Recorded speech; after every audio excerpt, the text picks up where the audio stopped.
Yeah. And what about the diaphragm? How does the diaphragm fit into all this?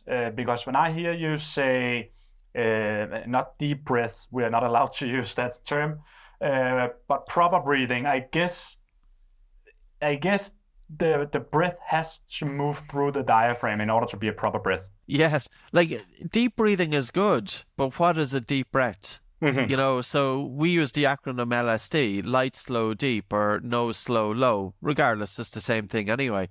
The thing about a deep breath is if I went out onto the street and I say to somebody, take a deep breath, all they will do is take this full big breath. Mm. It's not necessarily a deep breath. So we actually do want deep breathing, but deep breathing without sacrificing the biochemical dimension of the breath. You don't have to have good recruitment of the diaphragm. You don't have to sacrifice the biochemical dimension and hyperventilate in order to have good recruitment of the diaphragm. This goes back to your 2-year-old. Mm-hmm. Your 2-year-old child is breathing relative to their metabolism. That would be in a healthy child. They don't have an idea in their head of the importance of taking these full big breaths. It's the same with the animal world. There's no cow. I'm out in the countryside. There's no cow or horse out in the field, and they're out there hyperventilating because they believe it's good to be taking these full big breaths. The animal is naturally breathing in and out through the nose unless it's sick, and it will be driven primarily by the diaphragm breathing muscle. So the diaphragm breathing muscle provides a very, very important role. Mm-hmm. By breathing with good recruitment of the diaphragm, it's very important for the emotions. It also helps to improve venous return to the heart, which is very important for output. It also provides stabilization for the spine. 50% of people with lower back pain have dysfunctional breathing. And also the relationship between good breathing from a biomechanical point of view and movement. So if an individual has dysfunctional breathing, they are more prone to dysfunctional movement and they are more prone to injury. And of course, you know that, Mads. Mm-hmm. For sure. So interesting. But is there anything we can do to ensure proper diaphragmatic breathing? I have a lot of specific movement-related techniques, but from a more breathing perspective, can we breathe in a certain way so we are sure that we breathe through the diaphragm? The first one is start off with nose breathing. Okay. Nose breathing naturally improves recruitment of the diaphragm. I'm not going to say that all nose breathers are good diaphragmatic breathers, but I am going to say that you're much better off breathing through your nose than breathing through your mouth, because mouth breathing typically activates more the upper chest. There's a number of breathing exercises that we use, you know, even in terms of taking a normal breath in and out and holding your nose, and holding your breath for about 10 seconds. And as you hold your breath, you try and breathe in and out so you can actually feel movement of the diaphragm.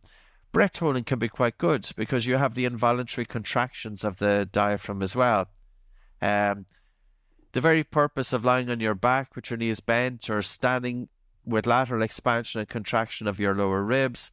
But I think we can sometimes fall short that we do need manual manipulation, and I don't have any skill with that. So it's really about bringing together breathing exercise. We use about 26 different breathing exercises.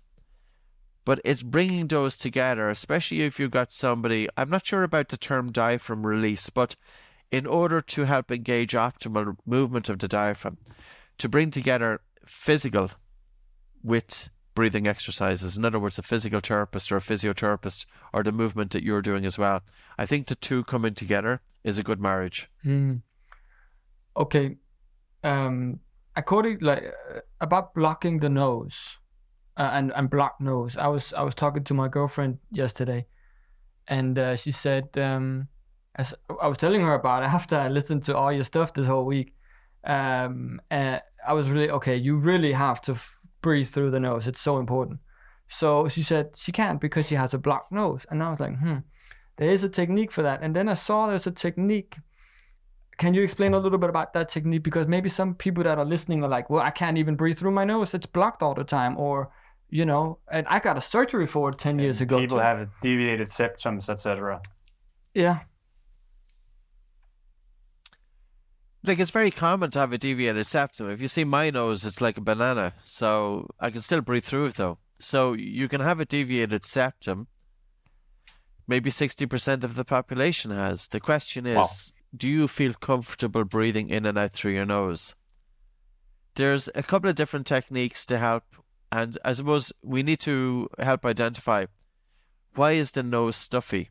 Is it because of a mechanical obstruction such as a deviated septum, or is it just because of inflammation, that the blood vessels in the nose have swelled up and we want to help them constrict? There's 3 ways to help open up the nose, so you can choose, Jacob. One is by holding the breath. And breath holding, you wouldn't do this if the female is pregnant. You breathe in through your nose, out through your nose, hold your nose. And even if you were just jogging up and down, holding your breath, and you're jogging, holding your breath, and continue holding your breath until you feel a moderate air hunger, even a stronger air hunger, let go, breathe in through your nose. Do that, wait a minute with normal breathing, and repeat again. Repeat it about 5 times. The nose is opening up. The second thing about the human nose is that the more you breathe through it, the better it works. The third way to help open up the nose is actually to do physical exercise with your mouth closed. Because the human body senses that when you do physical exercise, you will need more air because of an increased metabolic rate. More oxygen needs to come in and carbon dioxide needs to leave the body. The human body will naturally open up the nose to assist with that. And this also points that the mouth is not for breathing during exercise. Because when you do physical exercise, your nose naturally opens up in anticipation of the increased ventilation. And the third way, Jacob, if you would like to try it out, is of course sex. So there's 3 ways to do it. And there's clinical trials. The one on sex came out about 6 months ago or maybe a year ago now. Really? So you'll find a paper on PubMed on it. So you have 3 options there. That's interesting. Sex helps unblock the nose.